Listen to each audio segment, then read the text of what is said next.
This is Outside the Round with Matt Burrill, a Raised Rowdy podcast. Yeah. So we got the boys here with us, Jacob Hackworth and fucking Heath Warren. Fellas, thank you for driving out to this side of town, joining us behind a Tractor Supply. You saw the pink Lamborghini out back. Yep. That thing looks quick. That's Yes. it's a pink Lamborghini. Pink Lamborghini. That thing will give you 3 wishes, man. Something like that. Oh my gosh, dude, I've never heard that. No, we're pumped, dude. Thanks for having us out here. Of course. So what have you guys been, how many rights did we have today? One. One. Yep. And you end up with a song and a can of Zin, right? Yep. Song and a half and a can of Zin. Yeah. Song and a half. Gotta and a always can- try to get the halfy if you got the time. Yeah, and we a can started of Zins, dude. started Shout the out second Devin song. Dawson for the Zins. Yeah. I stole these from you, Hell yeah. and I owe you a can.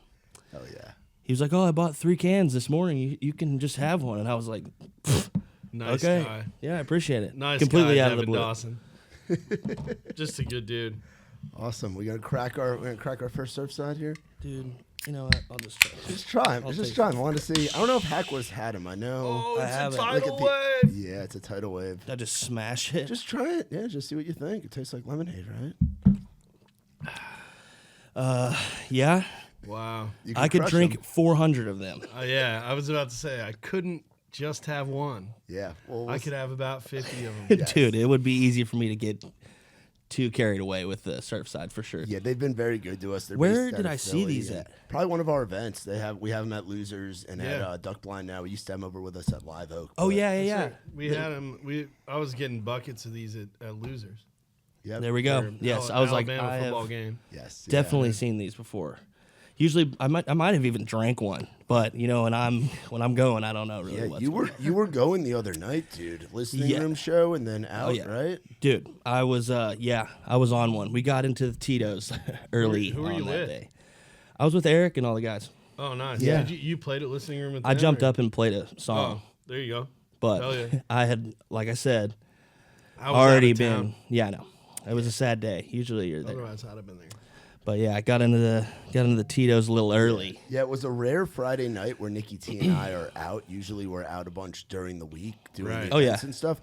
But we were doing an after party for the guys from Them Dirty Roses after their show at Oh, yeah. Cannery. So we were like, everybody come hang at Losers. And then we're hanging out there with all these Southern rock folks. And all of a sudden, I see Van Houten come in. I see Skis come in. I see Mike come in. And then I see fucking Hackworth. And I'm like, oh, boy, this night just Did took I a see- hard left Yeah. turn. Hackworth stumble in. That's our squad. If we feel like just Yeah, dude. teetering on the let's cause some trouble kind of tension. Never not a bad time. Yeah. If I No, said that right. Always a good time. We'll those just guys keep are it. fun. Yeah. And I feel like it's important to have a crew like that in town. For sure. And you boys have, it seems like, had that for a long time. Like, how Yes. long have you two known each other? We met in 5 2019. years ago now. Yeah.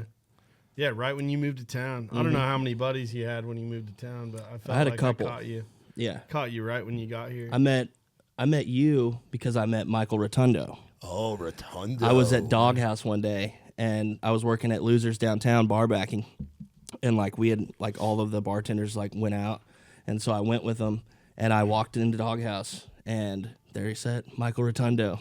Yeah. Pair like the craziest shades on I've ever seen. And I was like, I think I got introduced and he was like, yeah, man, I'm doing music too. And we were like, cool. And he was like, I got this van around the corner if you want to come like smoke a cigarette and listen to some songs. And I was like, that is the most Rotundo introduction of Oh, all time. yeah. Come It hang is. out in my van. Let's smoke a cig and listen to some demos. for sure. This van was a bit of an icon for us when we all first became friends. And It was the most insane van.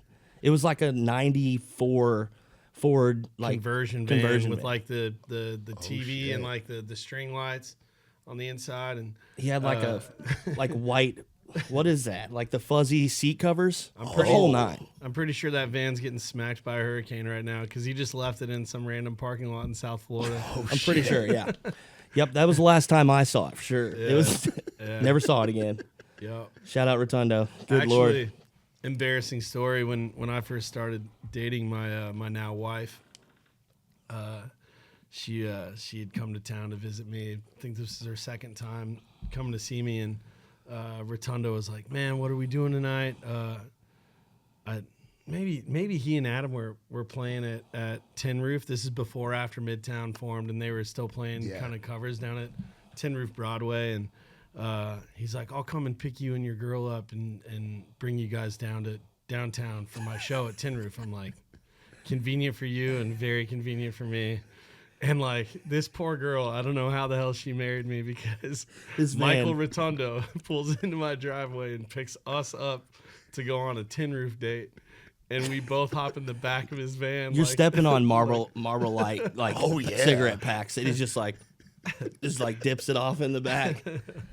It was just getting there like, this is sick. I remember being like, oh, dude, you're sick, man. And then we started hanging out apart. Yeah.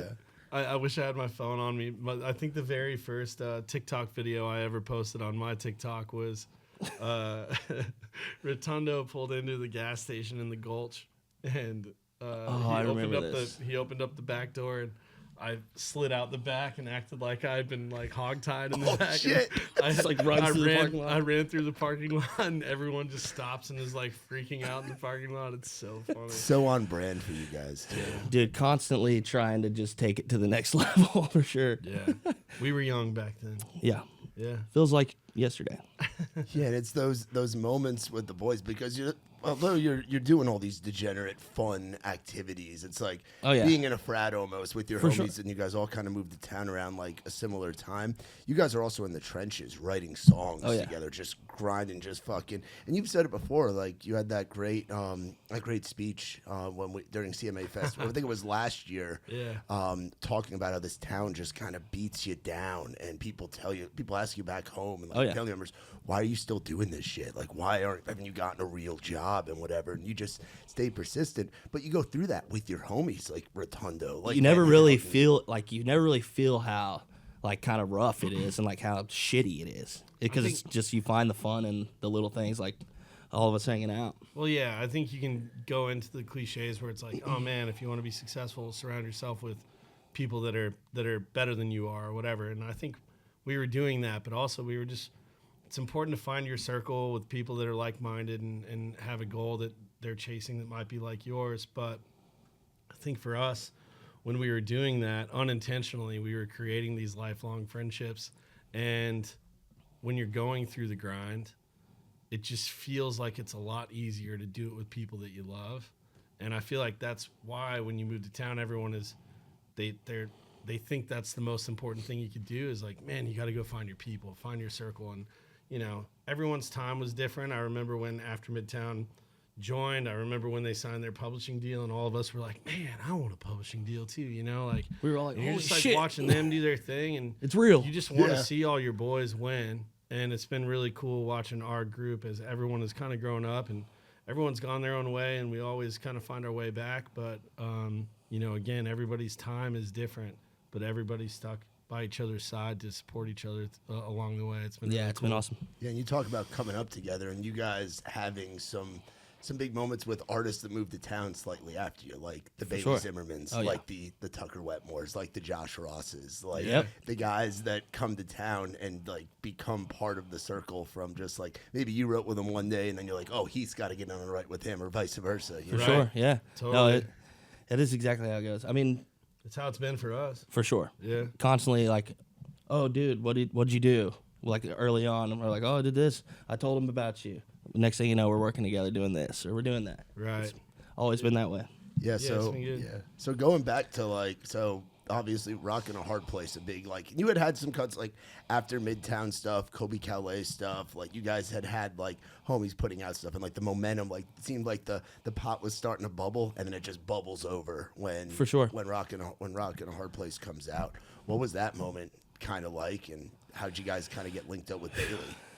I mean, you're just better at talking in general, but I'll definitely let you tell a story. But dude, I hadn't had shit going on. I would been writing a bunch of songs with Heath and like obviously After Midtown, but I hadn't had any cuts. So this was like probably, I think this was like the first cut I had, like with rock, and like especially the first label cut, like actual major. Yeah, man. I guess we could really like go all the way back to when Hack and I first met, because I heard this kid sing for the first time. I was like, I don't care what I got to do, but I'm going to help that kid. I know he just moved to town, but I might not even know how to teach him anything, but I'm going to bring him under my wing and we're going to figure it out together.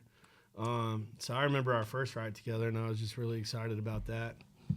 And, it's always one of those things, whether or not that song ever sees the light of day, it's fine.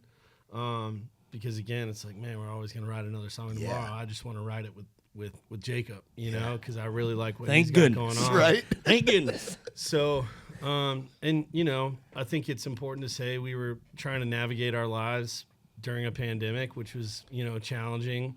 And what I remember about Hack during that time, like during the shutdown, like when all of us were kind of geeking out and you're just kind of on your phone all day, like scrolling. And but I remember seeing Hack working for Amazon and delivering packages, and we were in like group chats, dude. We were in group chats, and he'd send us funny ass videos of him in like the Amazon truck and like missing shoes and shit. I had to run from a dog and ran straight out of my shoe, and it like had the collar where it couldn't get out of the yard. It just took my shoe. I couldn't get it back, so I just delivered the rest of the day. But man, I remember telling my now wife, but at the time we had just started dating. I remember showing her my phone and just saying, "This kid is too talented to be delivering packages." Yeah. And she will like be the witness that proves this. Like, I was like, I don't know what I'm gonna do, but like I'm gonna do it with that kid for sure. And long story short, things started to open back up slowly, and I always had this side gig, this bartending gig on a boat that runs up and down the Cumberland River from downtown. Oh, you were a riverboat. And I was, so it's called the Pontoon Saloon. Shout out Pontoon Saloon. Shout out Pontoon Saloon. And basically they just do these 2-hour cruises. And I was bartending, DJing, and deckhanding on this boat. Wow. And I hit up Hack, and I was like, This hey, is the dude. best thing ever. World is slowly opening. This summer's going to be crazy. People are going to be coming to Nashville. If you come and do this, I'll show you the ropes. You can quit your job. You're going to make enough cash in 1 to 2 days every weekend to pay your rent in a day, and then we can just focus on writing songs all the other days of the week. And he did. We worked our ass off all summer long. Shit. Just quit. Filled shoe boxes with cash. And I think we had been working on the boat together for like a month and a half when we wrote Rockin' a Hard Place together. Yeah, man. And I think, because of his willingness to take on that job and open up, a little bit more of his schedule, and we were able to keep our head above the water just on the survival side of things, being a songwriter with no deal. It allowed for us to have the opportunity to write the song that changed our lives. And then we got to quit that damn job on the boat. Shout out Pontoon Saloon. That's the best feeling when you have that moment in your career. Like I used to be a bouncer when I was able to get when I was able to get on the road with artists and not be on Broadway. For sure. IDs, it was such a great feeling. And Right. for you guys, that feeling of being like, hey, I'm not coming in tomorrow. Oh, when did you be back in? Oh, never. Yeah. Not. Dude. I mean, it's the dream. And I think not all of us really know what the dream looks like when it arrives. Yeah. You kind of have a picture in your head. But I think for us, man, it kind of came back to, what we were saying about like making your circle and finding out who those people are. Because I've written so many songs with so many people that I don't know, just from that, going out, shaking hands, saying yes, grabbing a date, showing up, writing the song, whatever. But coolest part about rock for me is the fact that I got to do it with him. Yeah, no doubt. Same here. But to answer your question about Bailey, through After Midtown, I had met Chief and Simon from the Core. What a great that duo. Yeah, they dude. talk about shaking the world up in a matter of a few years. Oh. I know they've both been at it separately for a long time. Nickelback, Hinder, FGL, Morgan Hardy, all that stuff. But like what the Core has done over the past few years developing guys, Right. absurd. Insane. Totally. So there's another management company that was attached to kind of a partnership with the Core, with After Midtown. And one of the managers from 10th Street Entertainment was a guy named Scott Frazier. And Scott had called me, and he's like, hey, man, we got this kid. We just flew him in. Green as can be. But he just posted a video on TikTok and it went viral, and we're thinking about, developing him as a country artist. And he's like, I don't know if you have time to write a song or maybe just meet up with him and just, hang.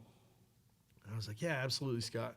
So I end up meeting up with him, and we had technically on the books, we had a date, me, him, and Austin Sean, who I had worked with on the After Midtown stuff. Yeah. So we get to Austin's house. I pull up. This kid jumps out of this big white Tahoe, and we're knocking on the door. Austin Sean's not home. So we call Austin. He's like, man, I'm in Texas right now with my family. I didn't know anything about this. So I look at Bailey and I'm like, what's up, man? I'm Heath. I know this is weird, but I live right down the street. If you want to go and hang and maybe we write a song, we can drive down. So we went and hung at my place, and I'm just talking to this kid, 20-year-old kid, like just deer in the headlights for him. I vaguely remember him saying, man, I've never even been to a city this big before. Yeah. And they're just promising me all this stuff, and I'm a little bit scared. And if I sign this management deal, my girlfriend's gonna break up with me. If I move to Nashville, and I'm like, bro, you do whatever the hell you want, but you'll spend the rest of your life wondering what if you don't do this. Yeah. Like, you should take this chance. And 10 days later, he moved to Nashville. And I think it was right around that time we wrote Rockin' a Hard Place. A month after that, I posted a video on my Instagram playing rock, just acoustically. 25 minutes after I posted it, him and Austin, Bailey and Austin called me, and they're like, dude, what are you doing with that song? Can we have it? I was like, have you signed your record deal yet? He's like, no. I was like, go sign a record deal and give me a call if it's still available. We'd love to hear your voice on it. I'll talk to my co-writers. All of us said yes. Jet Harvey said yes. Big shout out, Jet Harvey. Yeah, shout out, Jet. The killer.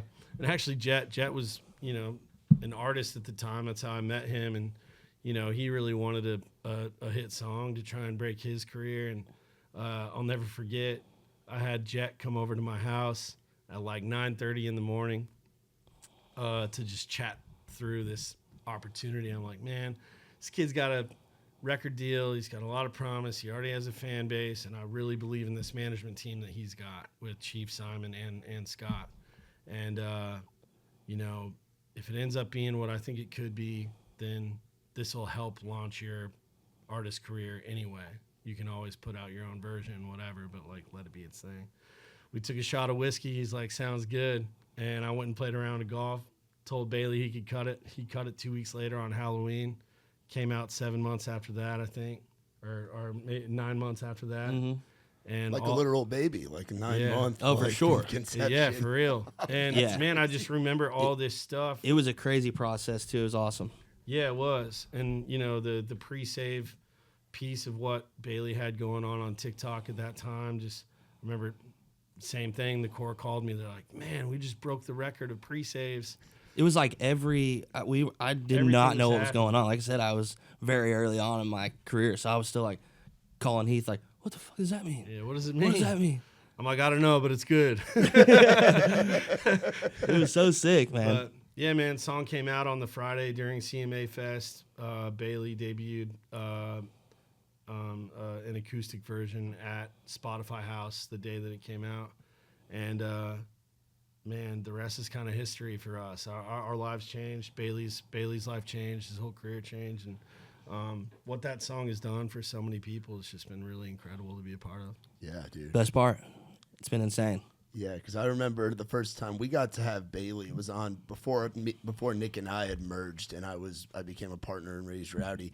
Nick had Bailey on a Rowdy on the Round. I think like that following week, I had him on at the time in the Round on a Tuesday, and I was just like, this. Like I would had no idea. I knew it was very raw. It was like before he'd even moved to town. I remember Chief did like a core takeover. Yeah. It was like him, That's right. Josh, Rachel Wiggins, Nate, like that whole crew. I think I played that show. Yeah, I think you did as well. Yeah. After Midtown did, like Yeah. it was like in 2020, and it's just crazy to see where everything's gone because we've gotten to go. You guys have gotten to go out on the road and like watch it. Oh yeah. Watch the crowd react live, and you got engaged to it, right? I did, yeah. Just another thing to add to the list about that song, which is so funny. Like, my wife will like read the comments. She's like, well, this guy said, why would you get engaged to a song that's a breakup song? And I'm like, it's not a breakup song. It's not. No, this is the happy ending to that song right there, you know? For sure. Yeah. Yeah, we got engaged on stage at the Morgan Wallen show in San Diego. And funny story about that, and this is just classic Bailey. Sweetest damn kid on the planet. But like it's always a moment with him, you know. He really is just an entertainer. So that was a two night show in San Diego. I went the first night just to kind of get the lay of the land, and before the show I was on the bus with Bailey, and he and I go back to the back lounge with his videographer, and I was like, boys, I think I'm gonna ask this girl to marry me tomorrow. It'd be awesome if maybe I could do it during sound check, like nobody in the stadium, like super low key. I just need you to like take a video of it, and you know, Bailey, I need you to be okay with me doing this. And he's like, yeah, man, sounds good. Next morning, 9 a.m., he calls me. He's like, hey, dude, nobody's even sound checking today because the sound was great last night. So I was just talking to Phil, his tour manager. Yeah, shout out Phil. Great dude. Great dude. Love Phil Haney. Yeah, he's just the best. Yeah. And both of them are on speakerphone, and I had to I was at the pool at the hotel in San Diego. I walked away from Brandis, and I took the call, and Babe's like, hey man, change of plans. I'm just gonna call you up on stage during Rockin' a Hard Place. Dude. And I was like, no, you're not, dude. She's gonna hate that. I think like the one thing she always said was like, if you're gonna do it, just don't do it in front of a bunch of people. I don't want it to be like at a Yankee game or anything, you know. But I just, you know, that went out the window, dude. We were at a baseball stadium. It was on stage in front of 65,000 people, and she couldn't say no. And now we're married, so it's all good. Yeah. Went viral. Yeah, video went viral. Yeah, it was a big moment. Yeah, I remember seeing that. Just be like, oh fuck, Heath did it dude, big. Yeah, where was so I? did Bailey because it was good for him. Yeah, dude, he's like skipping around the stage, and you're like in the middle of it. No, but what's hilarious about that, and just the power of Bailey and his footprint on social media, is Bailey and his team, his social team, they cut the video and they put it out on his Instagram and on his TikTok before I had even told anyone. My parents were on a cruise and they knew I was planning on asking, but like they didn't know.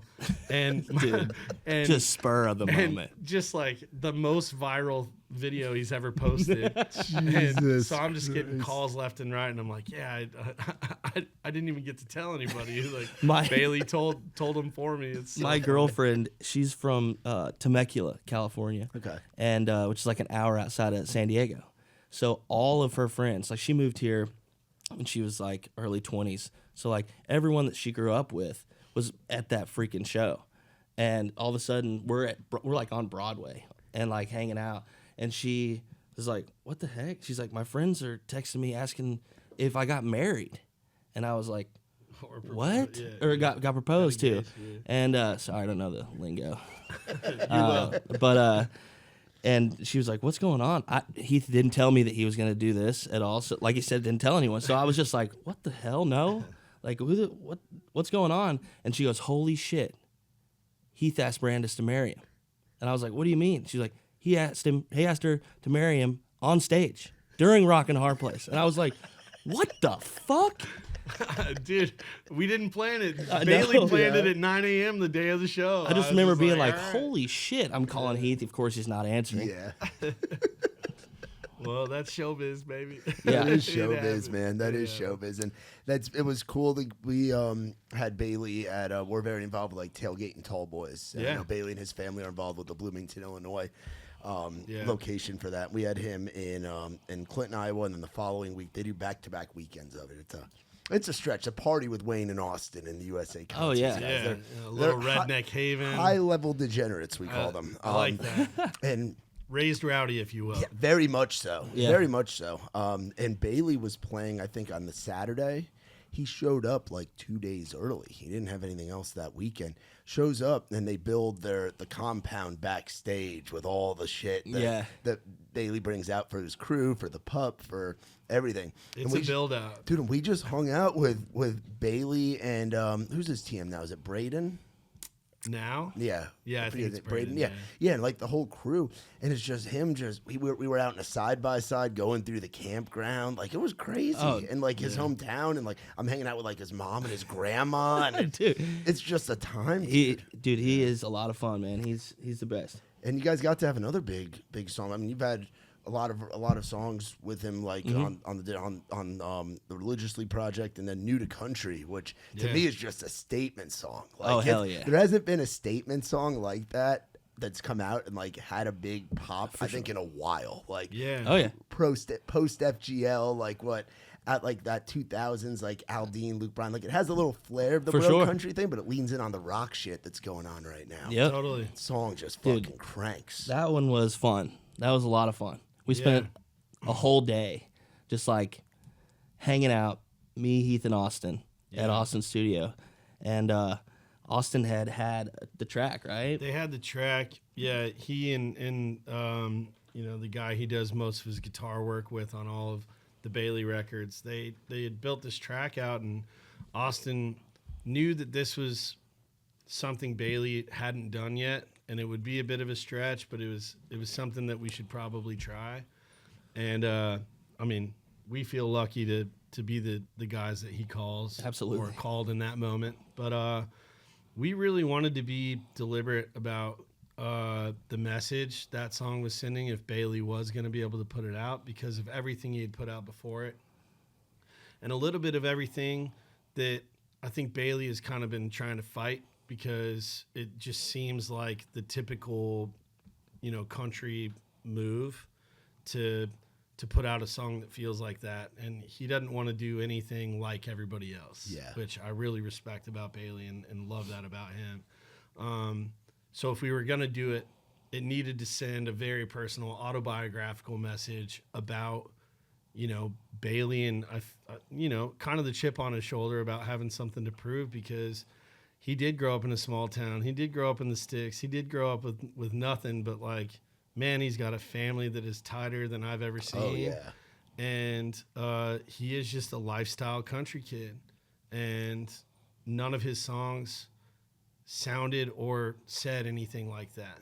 And I think all of us, the three of us, Jacob and Austin, Sean, and myself, were on board with trying to deliver that message. But that was a 9-hour write, not because it was hard, but because like the lyrics are even that brilliant, but as we just really wanted to be tasteful about every decision we made. It has like a swagger to it. Like, for sure.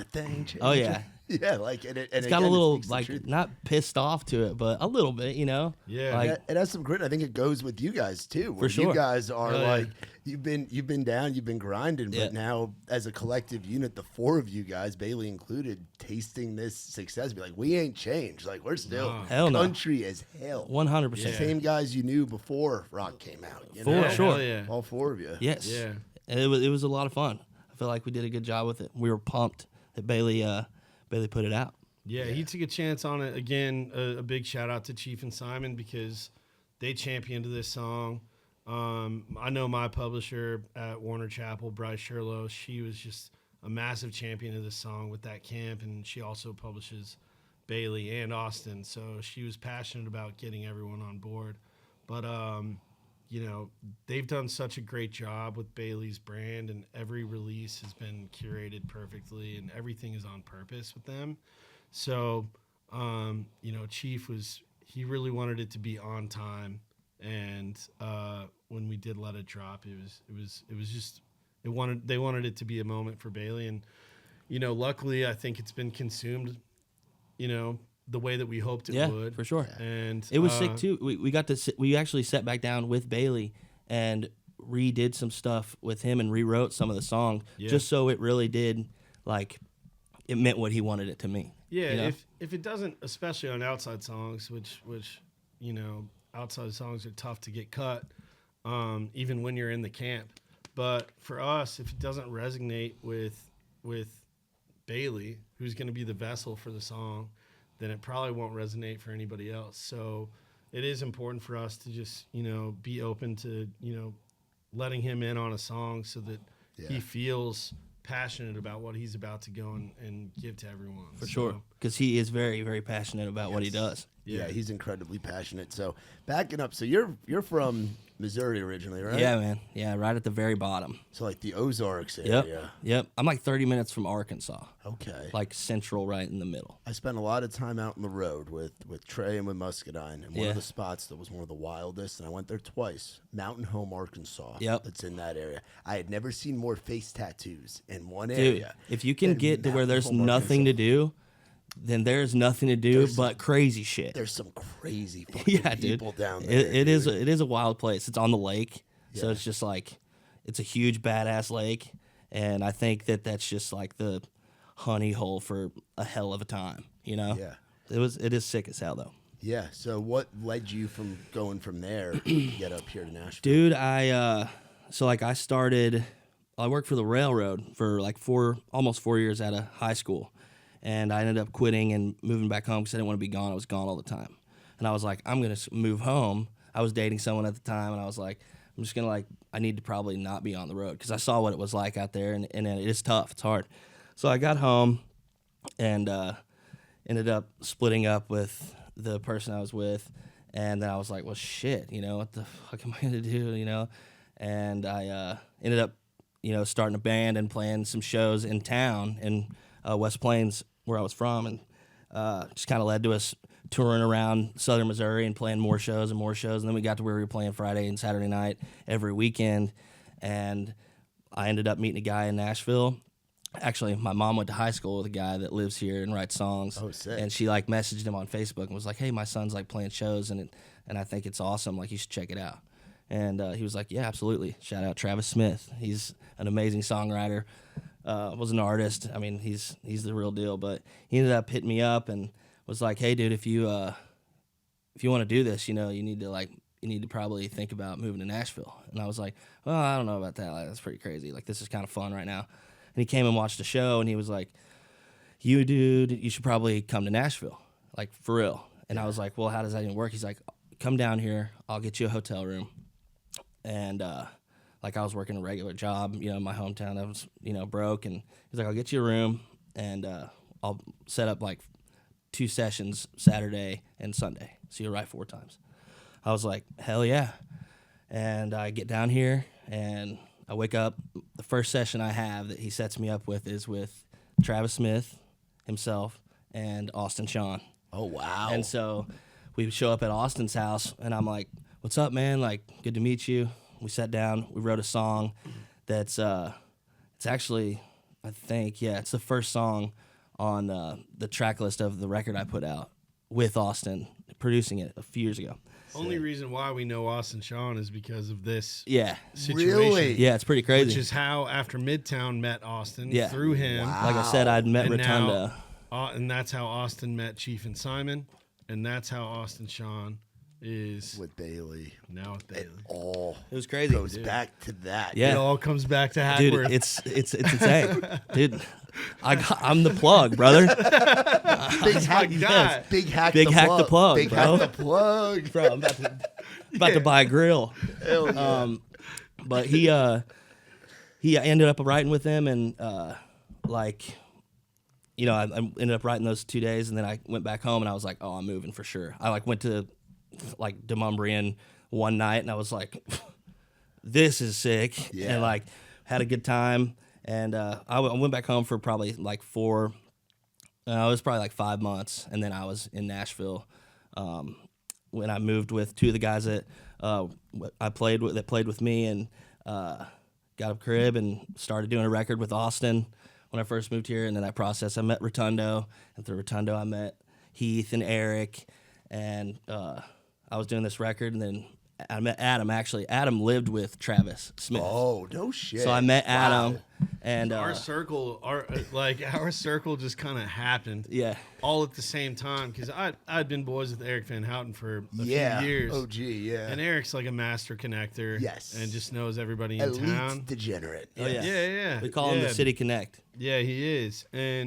But I do feel like when this friend group started to form right before, just back in 2019, all of us were just like on the same wavelength. We were all kind of chasing the same thing, Yeah. but all just in the same damn place Yeah. too. Yeah. So it's like, wait a minute, this is all just kind of coming together like the Power Rangers, baby. Dude, it was sick. Yeah. Yeah, it was so dope. Yeah. Michael hit me up and was like, dude, who are you doing your record with? And I was like, oh, it's this guy named Austin Sean. He's sick. He's so badass.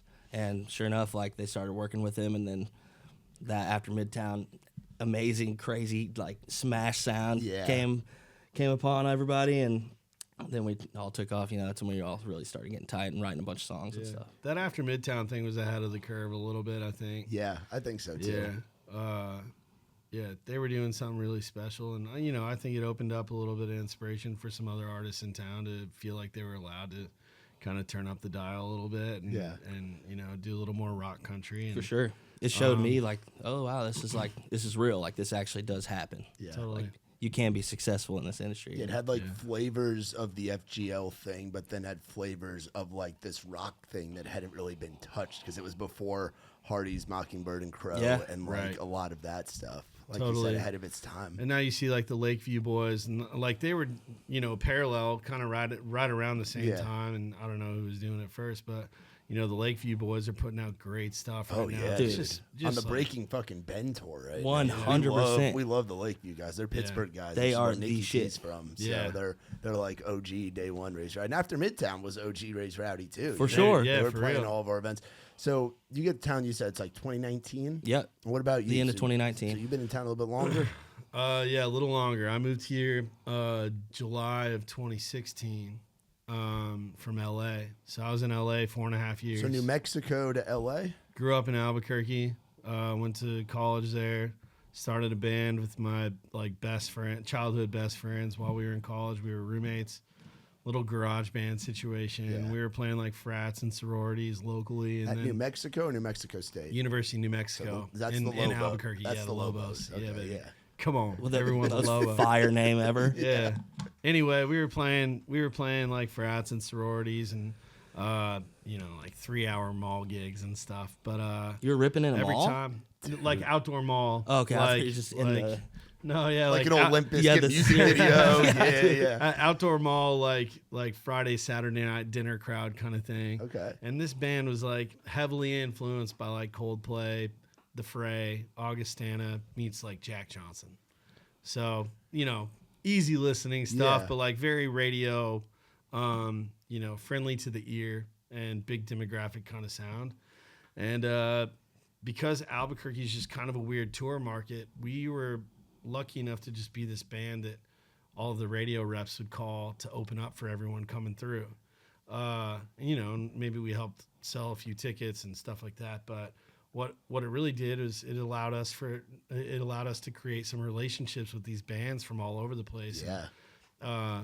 You know, I'm a bit of a sponge. I always want to learn and you know, kind of pick up what everybody else is doing and you know, turn it into my own thing. So anyway, our band broke up in the middle of a tour my last semester at college, and we were out on the road with a band from Western Massachusetts called The Gallery, and like when we broke up, and we had just played the Blue Light Lounge in Lubbock, Texas, which is an iconic Yes. country music venue. One of the rowdiest spots in the yeah, nation, like yes. it's a money spot. Yeah. The Blue Light is just iconic. I love that spot. Anyway, played the Blue Light, go to Chimmy's after the show, and I'm talking to the Gallery's drummer, and I'm like, man, Kevin broke up the band today. I don't know what I'm gonna do. And their drummer was nice enough to be like, dude, move to LA with us this summer. We're gonna record a record with Warren Hewart. And I'm like, perfect. So a few months go by, pack up my car, drive out to LA. I sleep on a floor for 2 years with the guys in the Gallery. Wow. While they, you know, record a record over a nine month span with Warren Hewart, who's like the Augustana Fray producer. While they were cutting this record, he was doing the God, who was he cutting? I'm having a Well, man, I wasn't there at that time. I was don't gonna know. say I Anyway, wasn't either. he was cutting a record.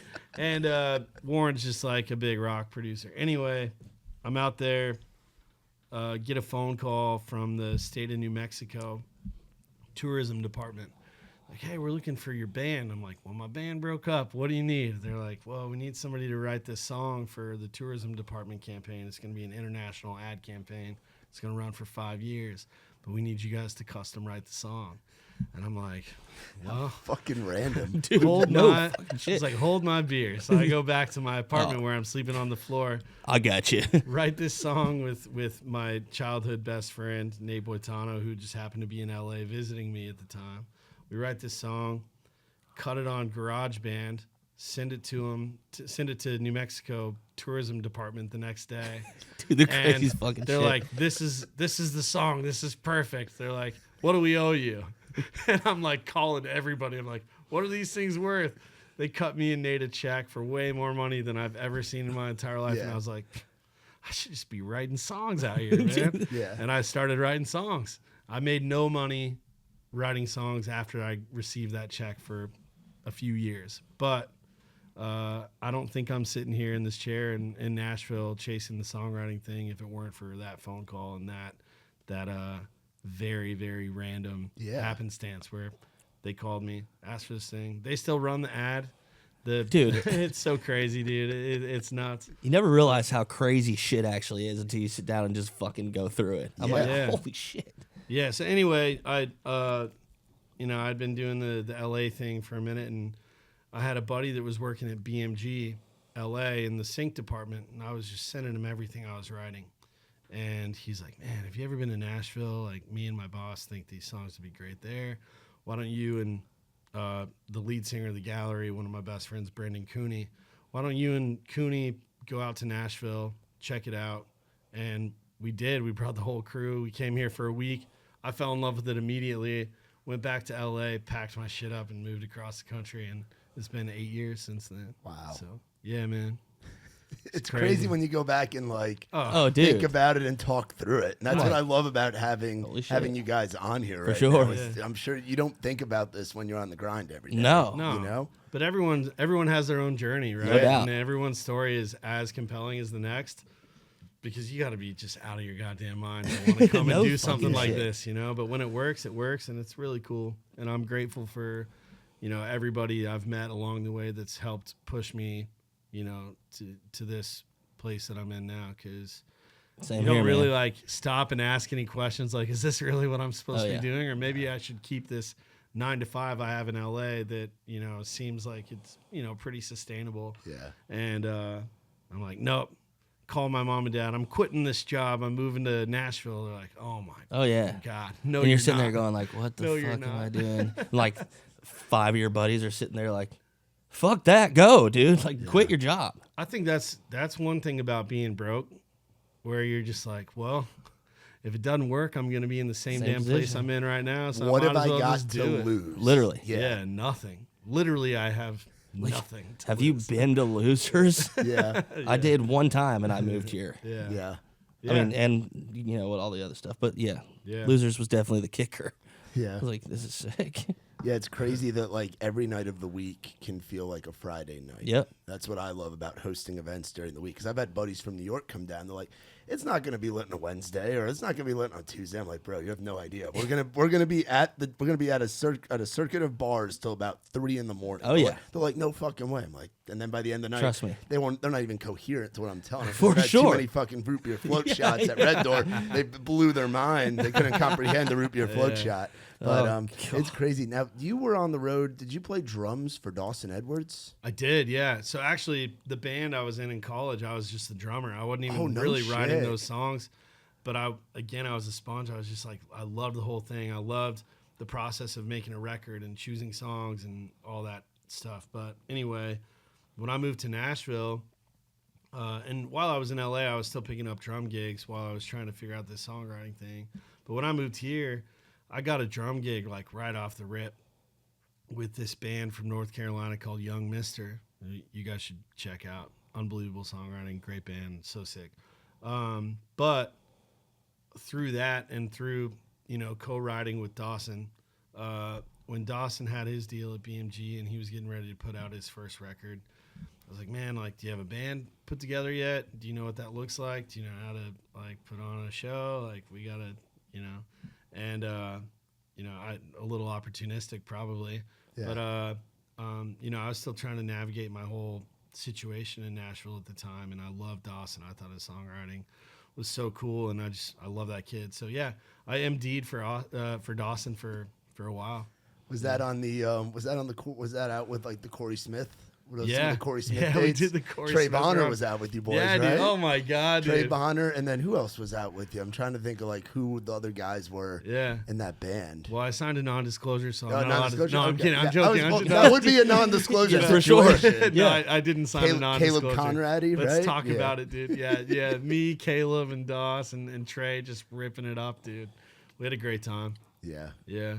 Because that's how I first met Bonner and Dawson like right around the same time. We used to play pick-up kickball games. We called it SIGs in the outfield, and we'd rip SIGs on Belmont That softball field. is what it's all about, right and there. it was me, Trey Lewis, Trey Bonner, Ella Langley, Joy Beth Taylor, like that whole crew. That's We got unbelievable. And that was right after. That was like summer of COVID, so he had just gone out and done that. I think because that was what 19 that you guys went and did Bro, December 2019, we're out on the road, and obviously nobody had any idea that like in a few weeks everything is gonna just stop. Yeah. And we're not gonna have any idea what the hell we're gonna do with the rest of our life. But it was 2019. That was such a squad, and so funny that you're playing kickball with that whole crew. that. Because Yeah, dude. after 2019, what all of those names are doing now is just so crazy. Yeah, man. dude, it was wild, and I had street cred with like Ella and Yeah. Trey and Clay Barker and Mitch Wallace, who's sitting out there, and like all the Alabama folks, because I was the New York guy that was selling merch for Muscadine Bloodline, so they had all Since looked that up. makes sense. Yeah, Yeah, that for makes sure. sense. I was the loudmouth merch guy that they would post on their story and fuck with on the road, so everybody knew like, oh, that's Burrill from the Muscadine crew, like and I instantly had like street cred with anybody from Alabama, but to see like what Ella and JB and obviously Trey, I got to be a part of the DDID shit, like it Yeah. was For sure. chaos, Dude. it Yeah. was fun. That's the, But again, it's like right place, right time, and you don't No know doubt. how it's all gonna like intertwine. Like you guys with like the Bailey story, and then like even now with Tucker, I'm sure there's a crazy dude. story with that too. I think For you sure. you were telling me the other Yeah, night yeah. at Losers. I was at Losers. This is so funny. You should tell the story about how you met Tucker Yeah. and all that, because we have been friends with Tuck for a long time. Yeah. But he's best boys with the Yeah, that's Tucker, my dog, been man. Along with the journey. the Shout whole out time. Tucker Wetmore, Yeah. bro. He's we were at Losers, and I mean, per usual, just like hanging out on the patio. Since some guys are kicking back some drinks and just hanging out. Well, one of my friends, one of my buddies couldn't say another one of my buddies' name, and he kept on calling him Tucker. And we're like, and then it became a joke, so he was just ripping this guy, Tucker, and all of a sudden, He's not dude, even Tucker. yeah, dude, his name's Trotter, and he kept on calling him Tucker. Well, and we're hammered, and all of a sudden, like tap on my shoulder, and I'm like, turn around, and there's like Tucker, and he's like, "Are you guys saying my name?" And I was like, "No, dude, we're not saying your name. I don't even know who you are." Like fuck off. Yeah, I was like, whatever, dude. Like, no, we're not saying your name. And he was like, well, are you saying Tucker? And I was like, yeah, that's what he's saying, exactly. And he was like, well, my name's Tucker. And I was like, well, fuck, dude, my bad. Like, good to meet you. And he was like, good to meet y'all too. What are you doing? And he was just bullshitting. And we ended up chatting it up. And he actually, he was like, well, let me introduce you to some of my friends. And I was like, fuck yeah. By this time, we're drinking beers together. And he walks me over to This is the most my natural now beautiful girlfriend, and he goes, I want you to meet my friend Shelly. And I was like, oh, nice to meet you, like, hi. And we talked for a minute. Want to And make out? yeah. No, I didn't say it. I thought about it. But I was like, we talked for a second, and that was really, really it. And then the next night, I came back. I played a show on Broadway, and like a little cover gig. And we were like, got done at like 10. And we were like, fuck it, dude, let's go back to Losers, you know? And we get to Losers, and I'm walking up the ramp, and there's Tucker and Shelly standing right there hanging out. And I was like, I walk in, she goes, what's up, motherfucker? And I was like, holy shit, what's up? And we just diverted all the plans and hung out with them. And Tucker ended up leaving, and then me and Shelly got to hang out that night and haven't, left each other's side since then. Yeah. Pretty sick. That's And so Tucker and her were crazy. like, they're so close. It's like Tucker's like her little brother, and we just became tied. It was a pretty cool deal. I feel like That's the perfect like reasoning to why people would say you have to move to Nashville to be in it. Yeah. And it's like when you hear that, it's like, that's because that's where the best songwriters are, and that's where the artists are, and we got to do the music. It's not even that. It's the fact that you met Tucker Wetmore at Losers because someone else was getting your other buddy's name wrong and saying Tucker. If that isn't God for sure, country music, I don't know what the hell is. 100%, man. Yeah, so crazy. It was a complete blessing, you know. And then sick. Fast forward, Tucker does what he's doing, and it's just been super sick to like be there and get to see it, and also get to work together. Yeah, dude. So how long ago was that? It'll be 3 years ago in December. Wow. Yeah, dude. So it's doesn't feel like that long, but it's been a little bit. Yeah. And you've been able to go out on the road, write some incredible songs with him and be a part, just like you were with Bailey. For now sure. Get to watch another buddy bro. take off and just sling tickets dude. like nobody's fucking business. It was insane, dude. It was the craziest shit. Because we became such good friends, and we were, at the time of everything starting to pop off, we had just actually moved into a place over in West Nashville, me and Shelly, and Tucker and two more of my buddies, his now merch guy, and our buddy Tyler, shout out Mikey and Tyler, they moved in right across the street from us. So like their garage, I take 4 steps, I'm in their garage. So now we're like living right across from each other. We get it, man. You live with Tucker Wetmore. I mean, damn near, man. Damn near it. But he's got a pretty sick garage. We watch a lot of football out there. But a lot of garage beers. Garage beers, baby. The most garage beers. But yeah, we ended up writing a bunch. And so like I got to see the whole thing, like being right there, all the TikToks blowing up, and then holy shit, like this person's calling, we got this meeting, and then songs come out, and it was insane. And you got to go on the road and open some shows. Yeah, man. Right? He's taking me out with him, God bless him, and let me, play some shows and get to see stuff that like, I've never played for 1,500 people, but he was like, yeah, man, come on, jump up there. I was like, shit, let's do it, Yeah, you're built for it, bro. It was sick, yeah. Your time's about to come, dude. And a little birdie told me, 2025, we're getting some more original fucking it's coming. Not songs being cut by people. Fucking Jacob Hackworth, man. Produced song, fucking recorded out in the world. Songs. It's coming, dude. It's for sure going down. We're pumped, Which dude. gets me very excited. Oh, dude. I'm hyped, dude. And like you were saying, like when you first met him, like you're too good to be delivering fucking Amazon packages. Too good. Come and work on this fucking little boat with me, and then we can write songs. Like you need to be out there singing for people too. So now to get to see this, and you getting now we get to work on a project for me. It's sick. Yeah, I'm pumped. For the first time since we first met and started writing together, we're sitting down in rooms together wondering if we're going to write for Hack or if we're writing for somebody else, which is awesome. A really exciting thing, especially since because of Rock and because of Bailey and a lot of other things, but also because he's so damn talented. Yeah.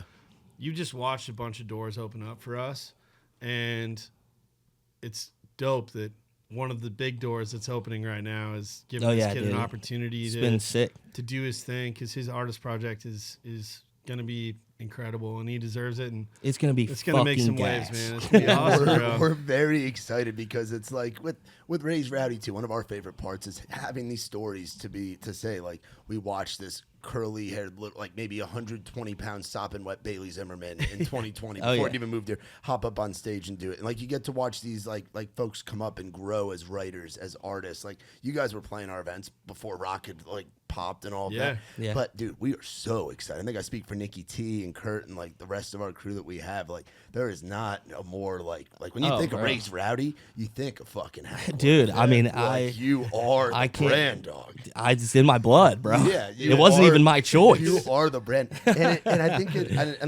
like he was just saying, it speaks to you too. Like as a hang, like so much of it is like talent, so, like hard work, all that, but also like the hang and just being a good fucking dude or a good girl, dude. Like so important. It's like half the battle, like if you're enjoyable to be around and you like to work, like that's gonna, I think, do a lot for you. You know, I mean, being a homie and being a good dude and like being able to chat it up with anybody and be like, holy fuck, dude, good to meet you. Yeah. That's like a huge part of it. That's like one of my favorite parts about it. Then it helps if you sing like Aldine meets Chris Brown. Yeah, I mean that and you can write songs like nobody's business. It that makes helps it a little bit. way cooler too to have people around you that are like, hey man, you sound great, you can do this shit. Yeah, and to go the route of like doing the songwriting thing first, For sure, and having this happen, because I feel like that was, I mean, it's over the last 20 years. You look at examples of like guys, obviously like Hardy, like Earn, like even like Wallen in the early days, or like Stapleton, or even Luke Bryan. Like without Billy Currington cutting that song, who knows if we ever see Luke Bryan? For real, Right. It's So like, true. but understanding that part of the business of that skill before you get into the artist thing, I think is going to give you a huge leg up. Dude. It's given me a bunch of songs. It's given me the opportunity to work with great freaking writers and like, yeah, obviously figure out the whole thing, sort of, you know. It's gonna be a great project. I'm super excited. Everybody's got to listen, man. It's gonna be so sick. I'm pumped. I'm stoked for you. I'm excited to get some music out. Yeah, it's coming. We're excited to stream the fuck out of it. Oh, dude. And whenever you want to play, I know we've had you each do like the Wednesday things. We've had you on plenty of rounds. When you're ready for to let the full Monty out and do a fucking full bore, Hackworth fucking full band show, please let us know. And we would love to be the guys that it will definitely go down. Raised Rowdy, and then we're already at Losers, so then we're just fucking perfect, rocking. dude. Like that seems to be a place. magical place. Yeah, dude. I'm just gonna go crush some drinks afterwards, and no, I'm pumped. I definitely will do that. I'll take you up on it if that's dude, okay. Please, absolutely. No, you just let Nicky T and I know, and we'll For sure. we'll do it, man. And I'm trying to think of like some of my like, because there's a lot of great moments that I've had with both of you guys. Yeah. Key West the last 2 years, because it's like you hear stories about like when the songs, when the writers of like the songs that are blowing up at the time are kind of down there. Like Taylor Phillips tells stories about, and my buddy Andrew Cirillo, who was down there like when Hurricane was going. Oh, yeah. Or like when like the Combs of the Wallen songs were going, and those crews were going down. It was like their first or second Key West. The last 2 years, between rock and between other songs that have come out, like the moments of Key West being down there as the writers, like with BMI and stuff, like those seem to be like you guys were big and like some of the big dogs down there. Dude, it was. I mean, yeah, it was so fun.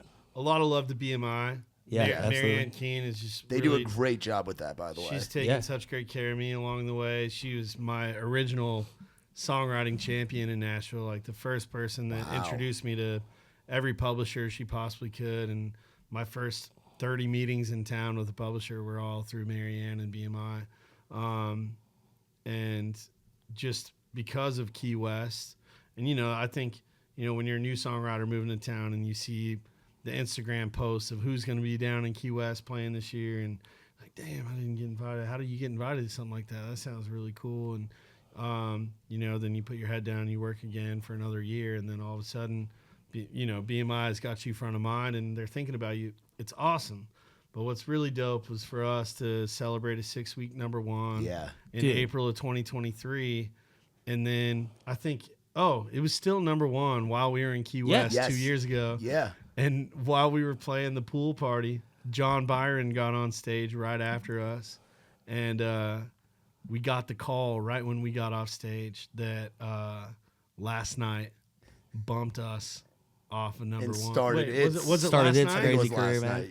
night, Yeah, Last Night bumped us off of number one, and then Last Night started its run. Yeah. We're like, damn, 6 weeks must not be that big of a deal if these guys are still going at 12, 13. No kidding. That was crazy. Talk about a hell of a run at country radio. That, you know, that kind of just put a bit of a plug in the number one spot for 3 months. Yeah, and even like there's in the past 5 years, like the guys and girls, like there seems like there's almost been, and I love like the OGs that have been in that for a very long time. Hell but yeah. there's like a new guard in the past 5 years, and I put like Byron and Blake Pendergrass and like Dawsey, those like the guys folks are that are coming up with Ern's Cadillac stuff with Big Loud, and then like guys like yourselves, like then on like the female side, like the Joy Beth Taylors and like people like that. I mean, there's just a crop where it's like the songs that have been fucking coming out of Nashville the past few years, insane. Yeah, I think we all, you know, are inspired by each other. It's funny that you mentioned, you know, the first few Key West that you went to where it's like, man, Wallen's kind of coming up. He's the kid that's opening up for FGL. everybody would kill for an FGL cut right now, Yeah. you know, but nobody really saw this Morgan Wallen train that was about to snap. And I always try and be a little analytical about, you know, what our job entails so that we can get into a writing room and be tactful and, you know, give what we do every day a little bit more meaning. So when we turn it into a publisher, it has someplace to go. Yeah. You know what I mean? But like watching that Morgan Wallen train hit on the Dangerous record, I remember just being submerged by that album for months on end.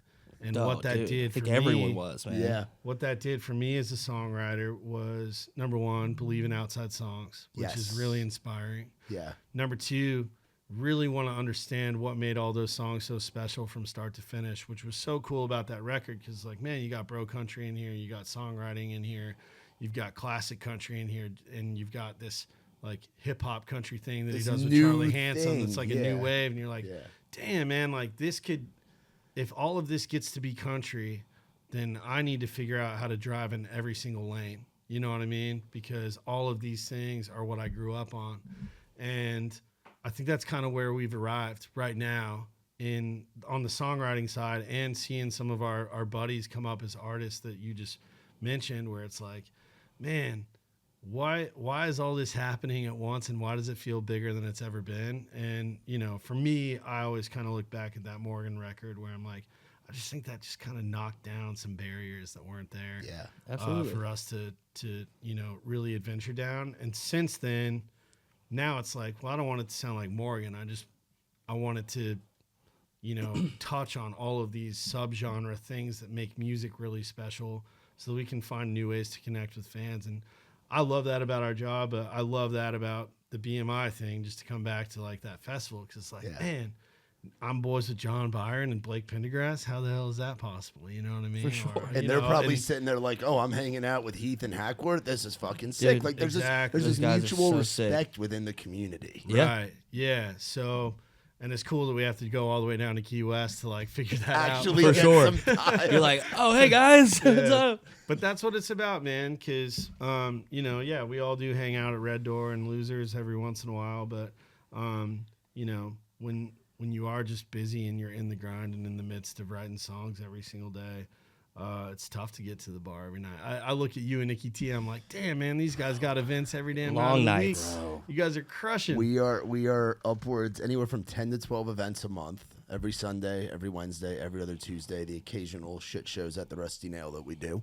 And then we are 20 to 30 podcast episodes between everything in the network. Jeez. Going You to guys are festivals. rolling. I just unpacked 288 hats that came in. We had to fulfill like a dozen online orders. Like it's Yeah. Oh, it's man. just I can nonstop. only imagine. It's bro. nonstop, but again, I'm like, I could be bouncing on Broadway right now. I could Yeah. be doing some job, some shitty job, or I could be not in this thing. I could be back Right. home in New York planning my next trip to Nashville, but living down here, it's just Oh, it's dude. insane to be entrenched in it as deep as we are, you know? Man, For sure. you and Nikki T are the best duo since FGL for sure. 100%. Hey, that's a man. big deal. Yeah, Let it out. hot take. Hot take. It's the truth. Big deal. Hottest duo since Brooks and Dunn, man. Nikki T and Maddie B. Damn. I'm excited for that was it reboot? Or Yeah. the reboot Yeah. record? Sick. It's It's going to be sick, dude. But, you know, I just want to say, like, what you guys have done, and you know, yeah, I always look at, like, what Ward Gunther's done with Whiskey Jam. The opportunity you guys represent for songwriters and up-and-coming artists in Nashville is unbelievable. Really kind of before what you guys started at Live Oak, it really was just the Whiskey Jam train. It was Whiskey Jam and Revival. Yeah, Those and were like the Revival two was sick. things. Yeah. And now seeing how many events you guys are doing, and yeah. really just all the opportunities that you're giving to, you know, new people to town, people that have been around a little bit and people that have been around a long time. Like, it's just the best show in town. I'm really happy for you guys. For man. sure. It's awesome. No doubt. Yeah. I remember the feeling of being like, man, I really want to play one of those rounds. Like, that would be so sick. And Right. like the second that you get to do that is just like the coolest thing ever. So the fact that you give people that opportunity is so sick. We appreciate that, guys. We're just out here trying to make Midtown again. 100%. Because it's so Yeah. important, especially with like the new bars, like Old Dominion's going in, Winter's changing over to Riley's, like keeping the original music thing Yeah. giving it a home, because it needs that, especially with all the chaos with the construction on Demumbery and everything. Like, crazy. Original music needs to have a place in No Midtown, and luckily, like Steve Ford, we've gotten to know Riley well from hosting at his place, and he's like, dude, I love what y'all are doing over here. Like, it's cool to get to be a part, and to get to know guys like yourselves, and like Nick and I talk about, like, we moved down here wanting to be like with the excitement that, sick, I'm down here now. I can go to Whiskey Jam every Monday, Thursday. I can go to Revival on Tuesday. I can go to Why Not Wednesday or Bus Call on Wednesday. Like, I can go to all these events. Now the fact that we're hosting them and getting to be like a big part of the community's sick. It's awesome, dude. You guys are in it. We are the in it, community, man. dude. It's awesome. It's wild, and it's cool to get to take the scene out of town and get to watch our homies kill it at festivals and at club shows.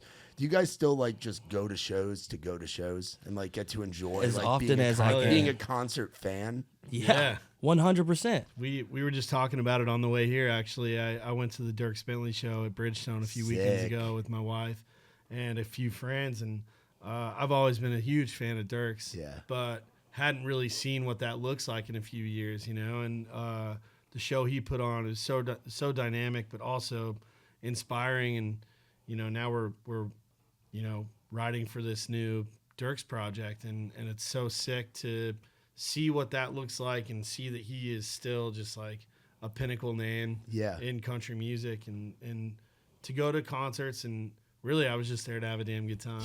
But be inspired, and then literally 2 days later, I went to the show Saturday night. Monday morning, I'm in a room with Ross Copperman, Scooter Caruso, and Ben Williams, and I'm like, well, damn, 20 of the damn songs at Dierks' show the other night were Ross Copperman songs. This guy's like solely responsible for everything that I just was like moved by. And the song we wrote that day is, hopefully it's got a shot on this new Dierks record. But that's like, again, man, hell yeah, I go to concerts to be inspired, but also just I was there to have a damn good time. That's like the most fun shit ever. Like, we do it because we love music. That is why, 100%. That's why. That's why I fell in love with music is concerts. Like, I got to watch probably Aldine. I think first concert. Aldine was your first? Yeah, dude. Makes a lot of sense. I was like, holy shit. Which tour was? Do you remember what year? Dude, Big Green Tractor was #1. I think. Oh, so it was like early Aldine. Yeah. That was like it was a long time ago. 2009. Oh yeah, bro. Yeah, my first Aldine show was it was funny, the openers that were on that, because it's funny to look back at the openers for like those days, like 2005 to like 2014, who was opening for Aldine, who was opening for Dierks, Blake, Luke, like at that time. I saw him. It was at Madison Square Garden, and it was 2013. I was still in high school, and it was fucking it was Baby Thomas Rhett, just acoustic. If I could have a beer with Jesus, like holy shit. Early TR, and then Long Hair, Barefoot Blue Jean Night had just come out with Jake Owen, and then Aldine playing the night. It was the Night Train tour. Yeah, oh my gosh. Yeah. Dude. Which is when he started transitioning a little bit from his sounds and like growing in. That was like album 4 or 5 for him. Yep. What was your first show? Well, I think I'm a little bit older than both of y'all, so be easy on me. Yeah. But my first concert, like real concert, was John Mayer, 2003. What a show. 2004. Yeah. Maroon 5 opened. Ooh. And Gavin DeGraw opened. What a sick Dude. tour. That concert T-shirt would be worth something. No right now, shit. I'll tell you what. You didn't have to snag didn't one, have did you? enough money for the T-shirt. Yeah. Well, you're also young. I was young. Yeah, I was a freshman in high school. Oh no shit. Yeah, my first show ever was actually also in 2003. It was Tim McGraw when he was doing like the Eric Church thing with the no openers. Yeah. So it was right before sobriety, like Fu Manchu, like Hosscat McGraw. When McGraw Yes. People don't realize McGraw used to party. People are like, oh, Wallen parties hard. It's like, you don't realize what the 90s and early 2000s guys did. Oh, yeah. There just weren't phones, you For know? sure. So I saw Nobody taking a video of it. Yeah. Oh yeah, there is no way to do that. So it was like Tim McGraw, like back in like the real good man, like that era. Yeah. Oh my gosh. Dude, in the 3rd grade. Yeah. You're just like, I have to grow a Fu I'm Manchu. I'm watching my aunt and my mother freak out over Tim McGraw. Like they were obsessed. And then, I bet they still like him now. Oh, they do. Oh yeah, Can't they blame love them. him. Sober dude. Tim, that's kind of a hot Tim. Oh yeah, McGraw, sober dude. Tim just jacked out. Just Yeah. like golden. Post Friday Night Lights, Yeah. Tim. Jesus in the gym, man. Tim Yeah. For McGraw. sure. Yeah. 100%. He goes hard. That's a good looking dude, no doubt about that. He goes hard, man. Oh yeah. I want to we look like talk him about one day. Faith? Just, Yeah, no Faith kidding. Hill, beautiful too. Oh yeah, absolutely, Love us. 100%. Love us some Faith Hill. But Tim McGraw, I mean, Tim McGraw, I mean, damn, man. Look at that guy. yeah, he can't See get his away from arms? it, man. Yeah. The next concert Nikki T and I are actually going to do, because we try to do, like, ideally it'd be once a month, but it's really like every couple months. We try to plan a club show to go and see somebody within a 4-hour radius of town. So we're going to like Rome, Georgia. We're going to Lexington, Kentucky, Cincinnati, East Tennessee. Oh, yeah. It's like Nashville shows are cool, but a lot of time it's the suits just good. Yep. Everybody just did the Nashville listening party. Everybody's hanging out up in the mezzanine. Like, Yep. nobody gives a fuck. They're there because they kind of have to be there, kind of thing. For sure. Yeah. But we're going to a show. It's in town. We're going to see Big X the Plug. Oh Yeah. my. East Side Bowl in fucking Madison, dog. I love it. When? In like 2 weeks. It's a Monday night. If you want to I'm come, gonna have to with- make my way there. Bro, it's me. That's all that I got it's going on, me, dude. Nikki T, and our video guy Ike, and it's like Ike's Oh this my- like quiet Put it kid in the from calendar. Seattle, dude. I am I'm gonna find out how to get there for sure. Big X at an East Side Bowl's a small room. I've never been. It's like a small room that's kind of in like the hood of Madison. Like, it's gonna be so. Oh, epic, dude, it's gonna be sick. I will be going. I'm gonna be up in the clouds before. Like, that's one Oh that my I'm gonna be. gosh, I'm for gonna, sure. Nikki T and I are Yeah. gonna be fucking. Oh, yeah, chilling, dude. Floating. I like Very, it. very excited. for I that one. I'm gonna have to figure that out because he's the biggest. Bro, yeah, his shit's so cool, and it's like he fucks with the country guys too. Like, does, Yeah, bro. dude. He's him and in it. Wallen are boys. Yeah. Like, it's Hard. Have you had any like encounters with folks like outside of the country genre through like? Oh yeah. Yeah. I'm trying to think. Well, I mean, the hip hop guys, like I love that. I Oh, yeah. Well, I'm saying like folks that you've come into pop in like like that, what you've come but into contact with them Jake- through like your cruise and stuff. Jacob and I became pretty tight with Sam Nelson Harris, the lead singer of X Ambassadors. Oh, sick. Dude, Last December, we were on a the riding coolest retreat dude ever. with Sam, and Sam's just like in the pop game. Yeah. If you looked him up and all the songs he's written for other people, co-produced songs for other people, unbelievable. And then the X Ambassadors, they're just like, I know they've had some like massive hits, but they're kind of slept on, bro. That band Yeah, is For sick. sure. But Sam is brilliant, man. He's a connection. Oh that man, has it was opened fun. up some new opportunities for us that are, you know, just outside of Nashville that have been really cool to be a part of. It's No doubt. refreshing to do the outside of town thing. Oh, too, yeah. I'm sure. It keeps Yeah. the creative brain just going. Not saying there's not enough for you to do here. For sure. But Yeah. like it keeps like to have something that's like a little bit of a challenge. No doubt. you know? Totally. That, and you know, I think more than ever, because of country music growing so much in the last couple of years, those LA guys and those New York guys and Miami guys are really starting to take notice about what is cool about Nashville. Yeah. And I think all of us are equally as interested in like their world in those places, and seeing the crossover and the collaborative effort that comes with that has been really envelope pushing for me. Like I really love leaving those types of camps or leaving those types of rights with a little bit more knowledge, but also some inspiration to, you know, get out of this machine that is Music Row, get out of this machine that is Nashville, where we always get to apply what makes our songwriting feel and sound like Nashville Yeah. and special like that. But also, you know, man, how do we marry these two or three worlds and you know, create something no one's done before? Oh yeah. Which I think that those types of relationships, you've seen them pay off with Morgan, with Big X the Plug, with Little Dirk. yeah, Moneybag. Lil Durk, bro. Yeah, Moneybag, Moneybag. yo. Like, dude, I wear those songs out. I love them so much. Dude, So, yeah, man, we've never been allowed to do that before, and we're allowed to do it now in country, which is so sick. it makes you it sick. Yeah, and y'all are in the scene as the first chapter of this, like Can where I- it can go. Can I break down the math for you on this? Yeah, It's because we all grew up in the damn 90s, bro. yeah. We grew up listening to And we everything. grew up to the best shit, the best rock and roll, the best pop, the best country, the best hip hop, the best R&B, boy band era, girl pop era, like you name it. We are that generation. We grew up on all of it. And now all of us grew up and now we're songwriters. And people are wondering why country music doesn't sound like country. And I'm like, it's because all of us grew up on all of the best kind of music, which is why country music's bigger than it's ever been. And stop questioning whether or not this is cool or not, because this is the shit, man. Yeah. Like, I think it's authentic, and I think it really brings all those worlds together that we all grew up on and feel inspired by. Even like the pop punk, like heavy metal shit. Like we've got it going on in country music. There isn't another genre that allows everybody to hang out at the same table. Very man. I true. think it's so sick. Yep. It's very well said. Yeah. You are incredible. Like, Oh, dude, I can sit here and just be like, I just get locked in. If there's like I don't know how unions and stuff work back home in the Northeast. Lots of fucking I'll run the union. You are like the spokesperson that you want yelling at somebody. He has it that's figured fucking out. I'm like, over. how did you think of how to say that? Well, it's got to make sense, man. It does. You know? Yeah. So You make it make sense, brother. You sure do. I'm just trying to make stuff rhyme and get into the radio. Yeah, dude. You were talking about the rock stuff too. Butt Rock Night. Oh yeah. Oh, Which has been like our big account. It's like double the size of the Raised Rowdy account now. It's like 120,000 followers. It's the memes. Shout out to Brian Frazier. Brian Yeah, Frazier sure. he's the mastermind behind that. It's him, Nikki T, and then Sam, who runs our Rowdy Alternative stuff that's more rock leaning. Yeah. We have a crazy night. I'll tell you guys off the mic because I'm not sure exactly when this episode comes out, but we're going to be doing a collab with a big band of that era. Oh, this is I can't great. wait to hear this. It's like a whole night. Like our next butt rock-esque night is going to be at a new location with one of these bands. I love it. Dates are not.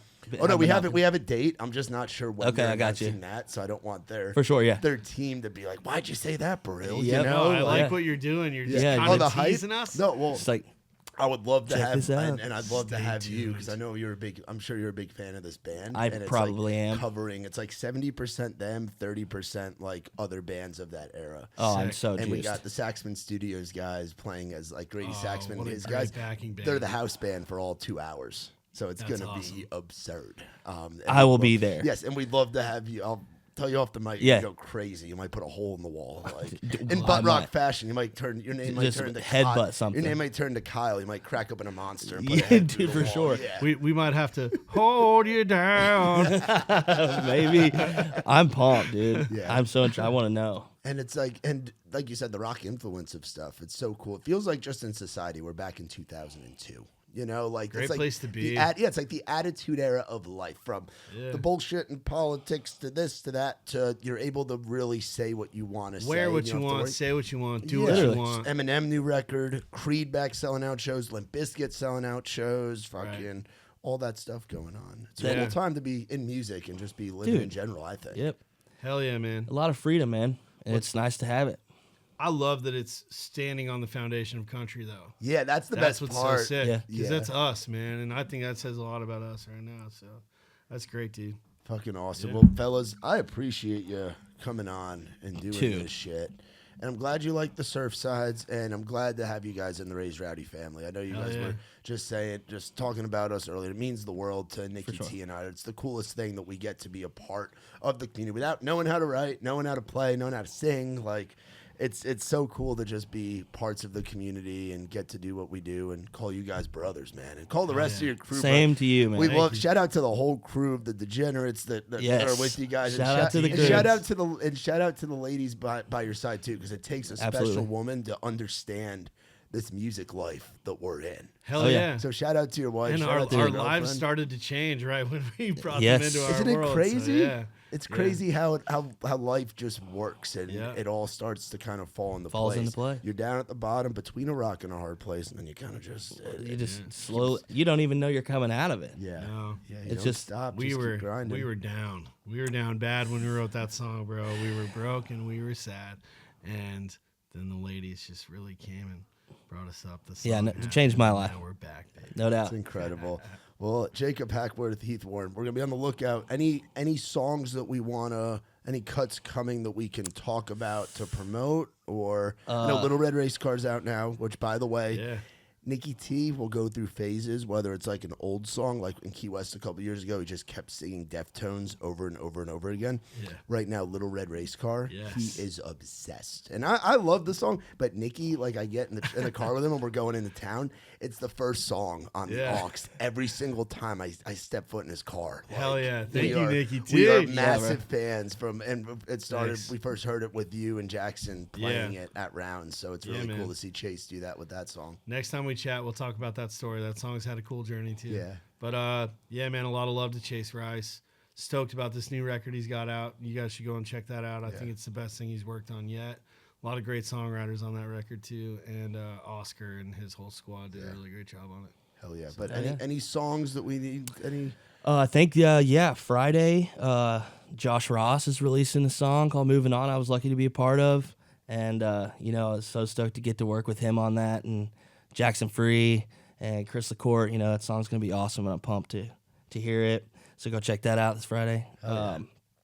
And then the Jelly Roll record comes out Friday, so I got to be a part of a song on the Jelly record, man, and that was amazing. I can only imagine what a room is like with you and Jelly in the same room, and just like the good vibes, the party, like just he's just the best guy, no doubt, like undefeated best dude ever. So, and the people that we got to work with on that song are amazing too. So I was beyond like shocked and just overwhelmed. Could you ever imagine 5 years ago you guys meet and you're calling him, hey man, quit that Amazon shit, come on this boat and we'll make enough money to cover everything. To where you're sitting here talking about Chase Rice, Jelly Roll, like all this shit. Oh man, no. If someone could call me 5 years ago and tell me about this scenario right now, I'd be like, click. I just wouldn't even listen. Scammer. You'd be back on the railroad. Yeah, dude. Swinging that hammer, brother. Working on the railroad. That was fun. We could talk about that another time too, but holy shit, shout out to the railroad workers, man. Oh yeah. Well, Jacob, Hackworth, Heath Warren, thank you guys so much for coming on, and this was a fun episode. I'm glad we finally were able to figure out a date for it. And y'all be sure to check out Hackworth, check out Heath. Shout out to our friends from Surfside, vodka iced tea, vodka lemonade. You can get them. They're in, I believe, 43 or 44 states. They are, in fact, crushable. So go and get you some Surfside. We're sending the boys home with a 4-pack each. We're also sending them home with some hats. I got some hoodies for them. If you want to know more about us, visit raisedrowdy.com. For my boys, Hack and Heath, I'm Matt Burrill. This has been Outside the Round.